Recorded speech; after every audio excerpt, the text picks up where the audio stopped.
adım atmaya, yola çıkmaya başlamıştım. Aslında benim için yeni rota Türkiye'den çıktığımda değil de aslında burada, Almanya'da kendimi bulduğumda olmuştu. Şu anda kocaman olmuşlar. Onları buraya geldiklerinde böyle karşımda görünce de yine çok duygulanıyorum.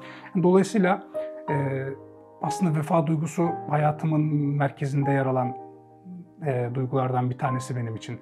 Onlar için de elbette elimden geleni yapmayı hep istedim.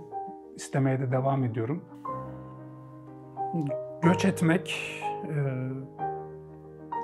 Göç etmek ilk önce benim için yarım kalmaktır diyebilirim. Kendi ruhsal, zihinsel durumunu muhafaza etmek, güçlü kalabilmek ve her ne durumda olursa olsun kendini geliştirebilmek ve işte bu gelip çarpan rüzgarlara, fırtınalara karşı da bir şekilde ayakta kalabilmek. Çünkü ayakta kaldıktan sonra o rüzgar geçip gidecek.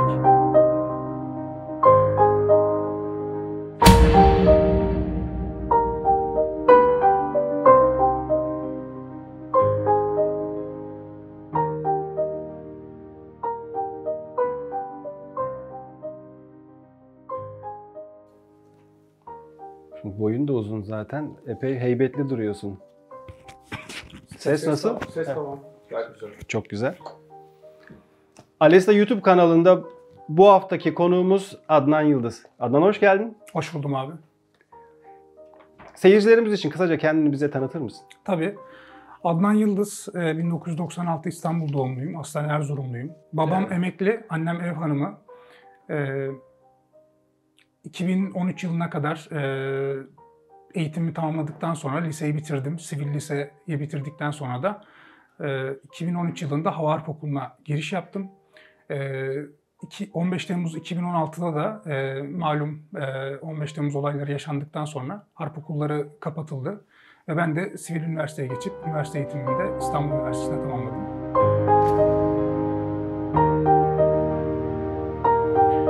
Sonrasında 2018 yılında Türkiye'den ayrılmak zorunda kaldım. Peki Türkiye'den ayrılmaya karar verdiğinde nereye gitmek istedin? Açıkçası kafamda belli bir ülke yoktu. Ancak o dönemde hani mevcut şartları açısından en mantıklı ve makul ülke benim için Almanya gibi görünüyordu. Ya da Almanya ve Hollanda arasında bir seçim yapmam gerekiyordu. Yunanistan'da zaten bir 6 ay kadar kaldım. Orada da düşünmek için fırsatım oldu. Ve sonrasında Almanya'ya geldim ve burada da bir iki tanıdığım vardı. Onlar vasıtasıyla da burada kalmaya karar verdim. Almanya'ya geldin, yurt dışına çıktın, artık Avrupa'dasın. Seni başarılı kılan faktörler nelerdi? Yani ya da kendini başarılı hissediyor musun Adnan? Kendimi bazı alanlarda başarılı hissediyorum, evet. Kendi alanımda mesela ben şu anda bir şirkette Otomotiv Cyber Security Engineer olarak çalışıyorum. Yani otomotiv alanında siber güvenlik mühendisi gibi çevirebiliriz. Harika. Bu alanda başarılı olduğumu düşünüyorum. İstanbul Üniversitesi'nde işletme bölümünü bitirmiştim. Bir IT geçmişim yoktu ama sonrasında çeşitli kurslar, online kurslar alarak kendimi bu alanda geliştirmeye başladım ve siber güvenliğe de bir ilgim vardı. Muhtemelen yani asker background'ımdan da geldiğini düşünüyorum. Güvenliğe karşı genel olarak bir ilgim olabilir. Savunmaya karşı bir ilgin var sanırım. Savunmaya karşı. Dolayısıyla ilgimi çekmişti. Peki hiçbir zorlukla karşılaştın mı bu siber güvenlik alanında çalışmalar yaparken? Ya da öğrenirken eğitim sürecin nasıldı? Eğitim sürecim şöyle oldu. Aslında eğitim sürecim nasıl başladığını da kısaca anlatabilirim. Almanya'ya geldiğimin sanırım 3. ya da 4. senesiydi. Artık hani meslek anlamında bir karar vermem gerekiyordu. Dilim belli bir seviyeye gelmişti. B2 sertifikası almıştım. Ama ya tam olarak ne yapmak istediğimi bilmiyordum açıkçası meslek anlamında. Çünkü Türkiye'de zaten bir asker olarak hep düşünmüştüm kendimi ama burada öyle bir şey yapamayacaktım tabii ki. Ama henüz ne yapacağıma da karar vermemiştim. Bir arayış içerisindeydim. Hatta en son bir arkadaşımdan da duyarak tırcı olmaya karar verdim. Yani burada tır eğitimi, yani tır şoförlüğü eğitimini de desteklediklerini duydum. Çok ilginç. Türkiye'de pilot olacakken Avrupa'da tırcı olmak. Biraz ilgimi çekti. Ben detaylarını anlatır mısın? Tır şoförlüğü olmak istememe gelen süreci mi yoksa? Kısaca süreçten de bahsedebilirsin tabii. Evet, yani bu tabii benim için çok belki detaylı uzun uzun anlatmam gereken şeyler var bunun arasında, satır aralarında ama eee, kısaca şöyle özetleyebilirim. Ülkeden çıktıktan sonra açıkçası benim için birkaç yıl süren bir bunalım dönemi olmuştu. Kendi ülkemi terk etmek, çok sevdiğim ülkemi, insanları terk etmek bana çok ağır gelmişti ve Avrupa'ya, Almanya'ya entegrasyon anlamında çok zorlanmıştım. Ve bu süreçte de açıkçası yani neredeyse kendimi sıfırladım diyebilirim. Yani her anlamda, ruhsal anlamda da bu zaman zaman çöküntüler oldu. Zaman zaman da farkındalıklarla böyle birçok şeyden vazgeçerek kendimi sıfırladım diyebilirim. Ve sonrasında artık belki bu 2-3 sene sonrasında bir arayış artık doğmaya başladı. Çünkü para kazanmam gerekiyor. Toplum içerisinde artık kendi statümü kazanmam gerekiyor, elde etmem gerekiyor. Dolayısıyla bu arayış içerisindeyken de işletme alanında eğitimim var ama açıkçası ilgi duyduğum bir alan değildi. Sonrasında da işte bir arkadaşımın böyle tırcılık yapan bir arkadaşım vardı. Onunla konuştum. Ya aslında iyi bir olanak olabilir. Yani buradan birkaç sene içerisinde belki bir gelir elde edip sonra yine kendi istediğim bir şey yapabilirim diye düşündüm. Sonra biraz araştırınca gördüm ki yani aslında Almanya'da belediyeler de, hükümet de bu tarz işlerde eğitim alınmasını destekliyor. Tabii ki ilk başlarda biraz garip geldi ama biraz çabuk özümsedim diyebilirim. Araba kullanmayı da seviyorum. Sonrasında bir gün bir üst devre arkadaşım beni bir pikniğe davet etti. Orada denizci üst devreler de vardı komutanım seviyesinde. E, Onlarla tanıştım ilk defa. Onlardan bir tanesi de bir siber güvenlik kursunda çalışıyormuş ve orada işte mentörlük, kariyer danışmanlığı gibi bir görevi varmış. Benim de zaten siber güvenliğe bir ilgim vardı ancak işte bunun çok zor olacağını, yapamayacağımı açıkçası biraz düşünüyordum. Çünkü IT benim için her zaman böyle çok karmaşık ve açıkçası masa başında oturup 8 saat çalışmak biraz zor geliyordu. O yüzden çok cesaret edememiştim. O abinin işte böyle biraz tavsiyeleriyle hatta emrivakisiyle beni orada hemen online ön kayıt formu doldurdu benim için. Eee, tabii hoşuma da gitti. Ya bir yandan aslında denemek de istiyordum. Muhtemelen içimde ukde kalacaktı. Ve ondan sonra işte kabulüm oldu. Belediyemle görüştüm. Belediyem de destekledi. Ve bir şekilde hızlıca hemen bir siber güvenlik kursuna başladım. Bu kurs benim için çok verimli geçti. Açıkçası orada yani tam aslında hayal ettiğim gibi siber güvenliğin gerçekten yapmayı istediğim bir meslek olduğunu gördüm. Hiç sıkılmadan yani full time her gün 7-8 saat derslere hiç sıkılmadan giriyordum ve çok zevk alıyordum ve başarılı da oldum orada. Yani orada tabii şunu fark ediyor insan yani demek ki sevdiğin bir alanda çalıştığında, sevdiğin bir işi yaptığında aslında başarılı olabiliyorsun. Çünkü Almanca öğrenme sürecinde çok zorlandım. Yıllarca hani evet yani kursa da gidememiştim yıllarca ve öğrenmek de istemiyordum işte o yaşadığım zorlukların da yani içe kapanmanın etkisiyle. Ama sevdiğim bir şeyle yani meşgul olduğumda o zaman gerçekten başarının da geldiğini, çalışma azminin, isteğinin geldiğini gördüm ve bu bana çok iyi geldi o dönemde. Çeşitli zorluklardan ve sıkıntılardan bahsettin. Hiç o dönemde ya artık yeter, pes ediyorum. Yani ben bırakıyorum her şeyi dediğim bir an oldu mu? Çok oldu. Yani benim 2 yılım ben zaten Peki oradan nasıl tekrar belki bırakıyorum demekle başarılı geçti. olmaya giden yolculuğa başladın? Ya aslında şöyle, o 2 yıl kuluçka tabiri bilmiyorum doğru olur mu ama benim için yani pes etmek, tamamen bıraktım demek hiçbir zaman olmadı ama yani hiçbir çıkış yolu bulamadığım, kolumun kanadımın bağlandığı, hareket edemediğim, kendimi ifade edemediğim, hayal bile kuramadığım bir dönemdi o dönemler. Eee, Ama pes etmemiştim. Hala bir arayış içerisindeydim aslında. O arayışı bulmam, yani o kendi gelişimimi tamamlamam da aslında bu kendi içimdeki o yalnızlığın da getirdiği o düşünme süreci, o geçen zaman, yaşadığım olaylar, tecrübelerim zamanla beni hayata hazırladı diyebilirim yani. Ve açıkçası bu dönemde işte yaşadığım yerlerde, yani bulunduğum, kalmak zorunda olduğum yerler ve çevremde insanların olmaması, en önemli dostumun olmaması yani en büyük eksikliğimdi. Bunlara rağmen bir şekilde hayatta kalmaya alıştım ve ondan sonrası da artık burada bir çevre oluşturduktan sonra, artık güvendiğim insanları, dostlarım olduktan sonra artık işler benim için biraz daha kolaylaşmaya başladı ve bir şeyler yapabiliyor olduğumu görmek de benim için o kapıyı ardına kadar aralayan aslında bir dönüm noktası oldu diyebilirim. Belki siber güvenlik kursu da bu anlamda bana çok iyi geldi. Çünkü gerçekten iyi olduğum bir alan keşfettim ve iyi olduğum, ilgimin olduğu bir alanda iyi olabileceğimi ve aslında bir alanda iyi olmanın, uzman olmanın bu kadar da zor olmayabileceğini fark ettim. Ve oradan sonra da açıkçası daha farklı kapılar da açıldı. Farklı alanlarda hem kendimi geliştirmeye hem de bir şeyler üretmeye başladım diyebilirim. Ben karşımda mücadeleci bir Adnan görüyorum. Bu da gerçekten mutluluk verici açıkçası bir askeri öğrenci için. Bir askeri geçmişin var Adnan. Bu askeri geçmişinin bu senin mücadeleci kimliğinde pes etmeyen yanında etkisi ne? Muhakkak yani çok büyük bir etkisi var. Çünkü e, ya ben harp okuluna girerken gerçek bir asker olma ümidiyle girmiştim. Ve bunun gerekliliklerini de yerine getirdiğimi düşünüyorum. Ve orada pes etmek benim için hiçbir zaman seçenek olmadı. Yani ben harp okuluna girdiğimde de intibak eğitiminde ayağımda 6 tane dikiş vardı. Birkaç sefer hastaneye kaldırıldım. Buna rağmen pes etmek benim için hiçbir zaman bir seçenek olmadı. Ve orada o öğrendiklerim bir asker kimliğimin de aslında oluşmasına neden oldu. Ve orada artık bir şeylere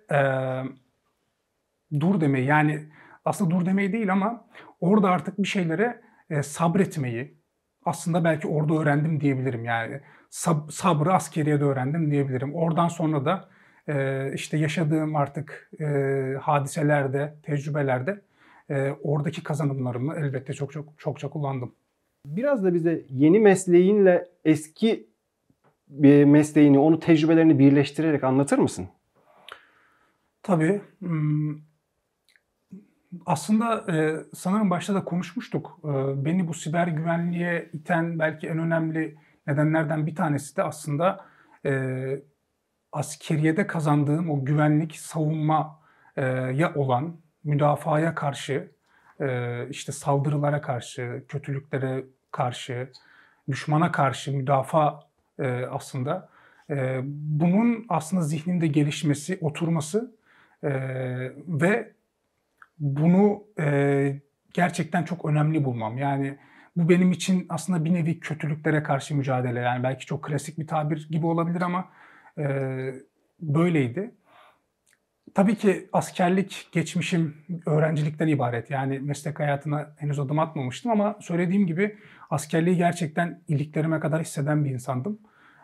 Dolayısıyla orada öğrendiğim o disiplin ve en önemlisi sabır bana bu süreçte çok şey kattı. Bana mesafe kat etmemde çok faydası oldu.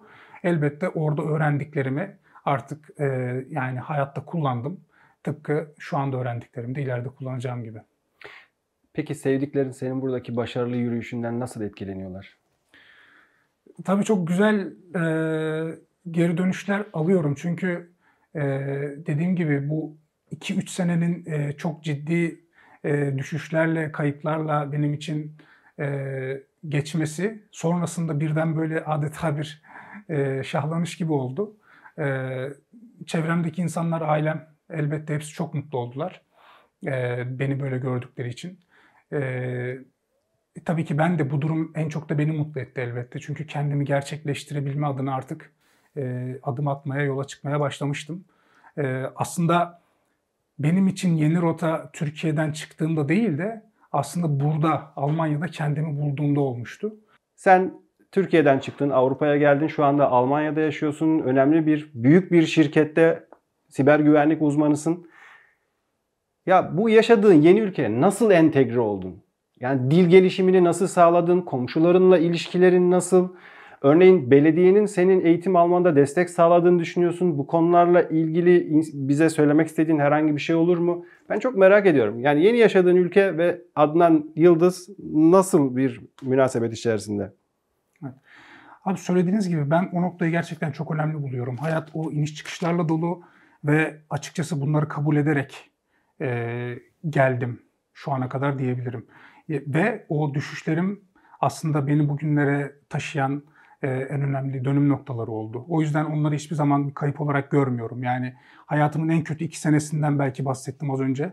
Hiç hissetmediğim kadar hayatımda kötü hissettim ama o yaşadıklarım aslında bana bugün neler neler katmış.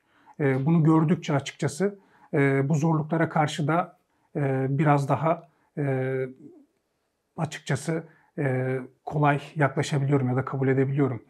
Dediğiniz noktada hani nasıl entegre oldum, neler yaptım noktasına gelecek olursak da dediğim gibi o ilk belki 2-3 sene çok bir entegrasyondan söz edemeyiz. Çünkü o süre zarfında açıkçası toplum içerisinde karışma fırsatı bulamamıştım. Çünkü oturum alma, eve çıkma bu gibi işlemler 3 senemi aldı. O topluma entegre olmanın başlaması o 3 seneden sonra oldu dolayısıyla. Oturumun gelmesi ve eve çıkmış olmam. Ondan sonrasında da artık dil kursuna başladım. Yabancı arkadaşlarım olmaya başladı. Dil kursuna kendi imkanlarına mı gittin yoksa bu noktada bir destek aldın mı yine bulunduğun belediyeden? Yok tabii Almanya'da dil kursu tamamen devlet tarafından destekleniyor. Ben üniversite mezununda olduğum için C1 seviyesine kadar rahatlıkla bana kurs imkanı sundular. Harika. Dolayısıyla belediyenin imkanlarıyla aslında Almanca kursuna devam ediyordum. Burada da yavaş yavaş artık hem Almanca konuşmaya, sadece markette değil de insanlarla sohbet etmeye, hocalarımla vakit geçirmeye başlamıştım. Ve örneğin bizim orada bir kilise vardı ve hocamızın tavsiyesiyle orada Sprachkafe dedikleri yani konuşma kulübüne başladım. Orada yaşlı yaşlı Alman teyzelerimiz, amcalarımız vardı. Çok tatlı insanlar. Onlarla tanıştım. Onlarla vakit geçirdik. Hatta bir tanesiyle hala görüşüyoruz sık sık. E, Almanca ile aran nasıl? Almanca ile aram, Almancayı kabullenmek benim için çok zordu. Aram fena değil, birbirimizi seviyoruz ama çok da şey bir ilişkimiz yok yani o kadar da. Çünkü ben aslında İngilizce çalışıyorum, yaptığım iş dolayısıyla uluslararası çalıştığımız için. O yüzden Almanca pratik yapmakta açıkçası çok fırsatım olmuyor. Ama Almanca B2 sertifikam var ve şu anda istediğim herhangi bir işi de halledebilecek düzeyde Almanca biliyorum. Güzel. Sen bir askeri öğrenciydin. Çok zorluklar yaşadınız. Hepiniz, aileleriniz. Gerçekten hepimiz buna üzüldük tüm Türkiye olarak. Geldin Almanya'ya. Yalnızlıktan başarıya doğru giden bir yoldasın. Yani yeni rotanda zirve görünüyor yine. Peki sen o askeri öğrencileri, silah arkadaşlarını, onların ailelerini unuttun mu yoksa Adnan onlar için hala devam ediyor mu? Adnan'ın kalbinde askeri öğrenciler, aileleri ve diğer mağdur insanlar nasıllar? Bunu da merak ediyorum. Onlara karşı vefa duygunu öğrenmek istiyorum. Evet. Yani vefa benim hayatımdaki en önemli duygulardan, belki erdemlerden birisidir diyebilirim. Hatta yani program başından beri bahsede gere durduğum o Avrupa'da yaşadığım 2-3 senelik çok zorlu dönemin aslında en büyük nedeni Türkiye'yi terk etmek zorunda kalmak ve aslında o insanları, arkadaşlarımı, sevdiklerimi terk etmek zorunda kalmaktı benim için en zor olan şey. Ve beni yalnızlığa iten şey de bu oldu açıkçası. Onlara karşı çok sorumluluk hissettim ve elimden geleni de yapmaya çalıştım aslında. Geri geldiğinde bunun için bedeller de ödedim. Elbette hani bunları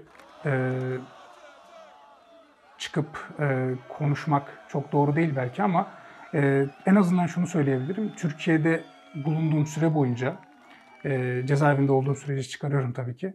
Ama hep ailelerin, arkadaşlarımın ailelerinin, komutanlarımın, tanıdığım komutanlarımın ailelerinin yanında oldum. Bütün zamanım onların yanında geçti neredeyse diyebilirim. Okula çok fazla gidemedim. Hatta annem hala beni artık ziyarete gelebiliyor burada. En son geldiğinde bile yine ya biz Türkiye'de senin yüzünü çok göremiyorduk diye yine öyle bir sitem etmişti. Ama benim için çok tatlı zamanlardı açıkçası. Hala böyle hasret duyduğum, yani böyle dönüp baktığımda, yani şimdi o dönemde 3-4 yaşında olan çocuklar, mesela komutanlarımın çocukları şu anda kocaman olmuşlar. Onları buraya geldiklerinde böyle karşımda görünce de yine çok duygulanıyorum. Dolayısıyla aslında vefa duygusu hayatımın merkezinde yer alan duygulardan bir tanesi benim için. Onlar için de elbette elimden geleni yapmayı hep istedim. İstemeye de devam ediyorum. Bunun için işte gerek sosyal medyada, Türkiye'de bulunduğum süre zarfında da eylemlere katılarak, hatta Avrupa'da da bir kere Avrupa İnsan Hakları Nasıl Mahkemesi bir önüne eylem giderek. yaptınız Türkiye'de? Türkiye'de ben çıktıktan sonra, yani cezaevinde bir 6 ay kadar kalmıştım. Çıktıktan sonra ayda bir ya da birkaç haftada bir harp okulunun önüne gidiyorduk ve orada işte marş falan söyleniyordu, basın açıklaması yapılıyordu ailelerle birlikte tabii ki. Sesinizi duyurmaya çalışıyordunuz. Evet. Ondan sonra Duyan oldu mu peki? Eee, duyması gerekenler duydu. Evet, ama bir karşılık buldu mu? Buldu diyemem açıkçası. O eylemlerin en sonuncusu da benim katıldığım 2018 Şubat ayındaydı. Bir Anıtkabir'e gitmek için bir organizasyon düzenlendi. Öğrenci aileleri ve öğrenciler tarafından. Anıtkabir'de, yani plan şuydu: Anıtkabir'de bir gideceğiz, Anıtkabir'i ziyaret edeceğiz, atamızı ziyaret edeceğiz. Ve orada ailelerden birisi, gönüllü olan birisi bir basın açıklaması yapacak. Çünkü kameralar da vardı. Ve sonra dağılacağız. Yani açıkçası bütün niyetimiz buydu. Atamızı ziyaret etmek, adeta onun huzurunda ona şikayet ediyor gibi bu durumu kendimizi ifade etmekti. Ama oraya gittiğimizde açıkçası zaten orası çoktan hazırlanmıştı. Yani polisler vesaire oradaydı ve hiçbir orada karışıklık vesaire olmamasına rağmen izin vermediler tabii ki bildiri okunmasına da. Direkt bizi oradan dağıtmaya çalıştılar. Biz de usul dağılırken çıkışta gözaltına aldılar bazı kişileri. Bunlardan bir tanesi de bendim. Orada öyle bir gözaltı süreci yaşamıştım. Her alanda olduğu gibi ifade özgürlüğünde de kısıtlamalar yaşadım. Ben yeniden senin başarılarına dönmek istiyorum. Başarıya ulaşmak için biraz inişli çıkışlı bir yoldan sonra, yani senin gibi askeri öğrencilere ya da gençlere tavsiye edeceğin en önemli ders nedir? Ne yapmalılar ki onlar senin gibi başarılı olabilsinler? Ya da öyle sorayım. Yani açıkçası burada söyleyebileceğim belki en önemli şey pes etmemek diyebilirim. Yani çünkü sizin de tekrar bahsettiğiniz gibi hayatın bu iniş çıkışları aslında hayatın bir parçası. Yani biz her ne kadar bu yaşadıklarımız adeta böyle romanlara konu olacak cinsten böyle absürtlükler barındırıyor olsa da hayatın içerisinde her yerde, sadece Türkiye'de de değil, dünyanın her yerinde hangi imkanlara sahip olursanız olun, o iniş çıkışlar her zaman oluyor hayatımızda. Dolayısıyla bunu kabullenip bu dönemde neler yapabilirimi düşünmek ve her zaman ileriye bakmak. Yani benim son yıllarda açıkçası kendi adıma belki en büyük kazanımlarımdan birisidir şu. En büyük kazanımlarımdan birisidir. Şu an her ne yapıyorsam bunu sadece ve sadece ileriye dönük, şu an için çalışmak değil. Yani şu an bir şey üretiyorsam, şu an yaptığım işleri de bunu gözeterek yapıyorum. Hep ileriyi görerek, ileriye bir yatırım yapmak amacıyla yapmaya çalışıyorum. Dolayısıyla böyle baktığınızda aslında o en büyük düşüşlerinizi yaşadığınız dönemlerde bile zirvelere çıkabileceğinizi bir gün aslında bilirsiniz ve o günlere yatırım yaparsınız, birikim yaparsınız o günler için. Açıkçası benim yapabileceğim tavsiye bu olurdu. Bunu da böyle, yani çok bilmiş birisi gibi değil, yaşayarak öğrendiğim için, kendi tecrübe ettiğim bir şey olduğu için böyle söyleyebilirim. Yoksa açıkçası zaten gerek asker öğrenci arkadaşlarıma gerek başkasına karşı da yani böyle akıl verecek ya da yön gösterecek Hayır, birisi olduğunu sadece çok senin düşünmüyorum. yaşantından örnekler merak ettiğim. Şimdi ben programın en eğlenceli yanına geldik. Hızlı ve güzel sorularım var. Bunlara senin cephenden cevaplar işitmek istiyorum. Senin için bir cümlede göç etmek ne demek? Bir cümlede göç etmek. Göç etmek, e, göç etmek ilk önce benim için yarım kalmaktır diyebilirim.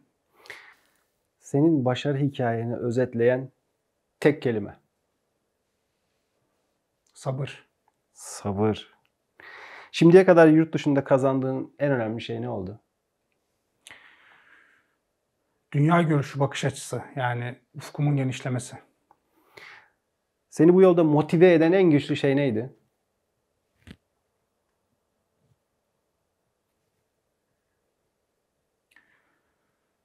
Çok mu zor oldu acaba? Derinlerde bir yerde her zaman iyiliğe karşı olan inancım diyebilirim. Zorunlu bir göç hikayen var. Bize bu deneyiminle beraber gerçekleştirmek istediğin hayalini anlatabilir misin? Yani bir hayalim var açıkçası. Ama o hayalimi paylaşmayı tercih etmiyorum. Kendime verdiğim bir sözüm var bu konuda. Onu içimde saklı tutacağım çok uzun bir süre. Ama sadece şunu söyleyebilirim. Benim için vatansız hayal olmaz. Vefalı bir arkadaşsın. Pek çok şey yapıyorsun biliyorum. Bu silah arkadaşların için, bu arkadaşların, bu öğrenciler için bize ne demek istersin? Onlarla ilgili duygularını, senin o güzel kalbinle ve vatanseverlik duygunla onlara olan hislerini bizimle paylaşır mısın? Evet. Programda ona çok değinme fırsatı olmadı ama ben 15 Temmuz'dan sonra 6 ay tutuklu kalmıştım darbe girişimi suçlamasıyla. Sonrasında tahliye olduktan sonra aradan artık böyle bir sene geçmişti. Artık ailelerle hep birlikteyiz, konuşuyoruz, ediyoruz vesaire. Ve bana tabii ki çokça soruyorlardı, yani içeriden yeni çıktığım için. Sence onlar şimdi nasıllardır diye, ne hissediyorlardır, vakitlerini nasıl geçiriyorlardır diye. Ben o zaman bir sene dolduğunda, yani 15 Temmuz 2017 olduğunda artık dedim ki ya ben içeride hiç bir sene kalmadım. Bir sene benim için çok önemli bir zaman dilimi, çok uzun. Dolayısıyla bir sene kalan bir insan ne hisseder onu bilemem diyordum artık, yani o insanlara karşı. Bir sene. Şu anda 8,5 sene oldu. Ee, Maalesef zaten belki beni en çok üzen, sürecin en çok üzen noktalarından birisi de şu an o arkadaşlarımdan, ailelerinden ayrı kalmak oldu aslında.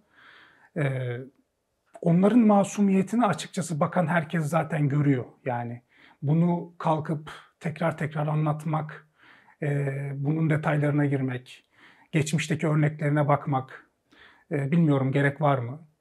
Ama zaten vicdan sahibi olan herhangi birisi bu duruma baktığında ortada nasıl bir zulüm olduğunu gerçekten görebilir.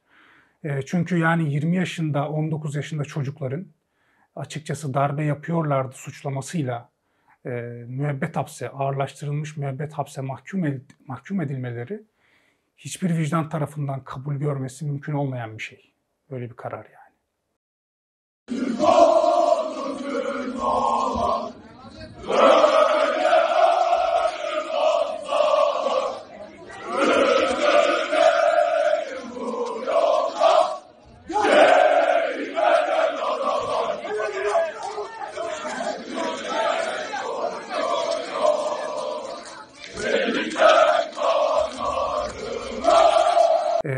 Bu karar bir gün dönecek mi? Elbette dönecek. Başka çaresi yok. Ama aradan geçen bir 8,5 sene var. Ve bu 8,5 senede şimdi geriye dönüp baktığımda yani ben o arkadaşlarıma, onların ailelerine seslenmek istesem nasıl seslenebilirim? İnanın bilmiyorum yani. Ve bu da çok acı bir şey. Onlarla belki bağımız bile zamanla aslında kopuyor. Öyle bir süreç yaşıyorlar. Ama maalesef bunu Türkiye tarihinde, Cumhuriyet tarihinde zaten defalarca yaşanan şeyler olduğu için bunun bir yine döngü olduğunu, bunların da değişeceğini, yani içerideki arkadaşlarımın da elbette çıkacağını ve umudum odur ki çok büyük kazanımlarla çıkacağını düşünüyorum. Ve açıkçası şu anda da elimden o güne kadar beklemekten başka çok da fazla bir şey gelmiyor maalesef. Yani Allah Evet. kahretsin ki gelmiyor. Belki işte böyle sosyal medyada vesaire zaman zaman bir şeyler yapmaya çalıştık. Yapmaya da devam ediyorum kendimce. Ama bunun haricinde maalesef iyi dileklerimi göndermekle, zaman zaman hal hatırlarını sormaktan başka açıkçası elimden çok da fazla bir şey gelmiyor. Dilerim tez zamanda bütün masumlar özgürlüklerine kavuşur. Açıkçası silahlı kuvvetlerin bir onur meselesidir askeri öğrenciler bana bakan yönü itibariyle. Evet, programın kapanışına geldik Adnan. Adnan Yıldız'ın hikayesi zorlukların içinden doğan bir azmin, sabrın ve inancın örneği diyebilirim ben. Bugün sen de bunu gördüm Adnan. Yeni Rota'da burada gördüğüm kadarıyla şimdiye kadarki programlarda bir yeniden ayağa kalkma, dirilme üzerine başarı hikayeleri hep gördük. Açıkçası çok da esinlendiğim hikayeler oldu. Ama ben burada bir başarıdan söz ederken açıkçası işte yaptığım meslekle alakalı ya da öğrendiğim dil, kendimi geliştirdiğim şeylerle alakalı çıkıp bu konuda belki örnek olmayı da istemem açıkçası ya da bu konuda bir poz vermek istemem. Ben başarı dendiğinde, yeni bir rota çizmek, hayata tutunmak dendiğinde benim için önemli olan şey şudur, onu vurgulayabilirim. Her nerede olursak olalım, ne çeşit zorluklarla karşı karşıya kalırsak kalalım, bir şekilde hayatın devam ettiğini, hayat bize gerekirse kafamıza vura vura öğretiyor. Önemli olan bir şekilde oraya tutunmak. Ben buna inanıyorum. Ve her nerede olursak olalım, bir şekilde kendimize iyi gelen şeyleri yapmakla başlayarak, önce kendimizi iyileştirerek, belki o zaman da toplum içerisinde yer edinebiliriz. Ve eğer topluma faydalı olmak gibi bir kaygımız varsa bunları gerçekleştirebiliriz. O yüzden benim için başarı demek aslında bu diyebilirim yani. Kendi ruhsal, zihinsel durumunu muhafaza etmek, güçlü kalabilmek ve her ne durumda olursa olsun kendini geliştirebilmek ve işte bu gelip çarpan rüzgarlara, fırtınalara karşı da bir şekilde ayakta kalabilmek. Çünkü ayakta kaldıktan sonra o rüzgar geçip gidecek ve ondan sonrasında dediğimiz gibi hayatın iniş çıkışlarında bir iniş bittikten sonra yeni bir çıkışı da aslında karşılıyor olacağız. Dolayısıyla o zamanların, o günlerin hayalini kurarak bugünlerdeki zorluklarımıza katlanmak boynumuzun borcu galiba. Bitti mi abi? Bitti kardeşim.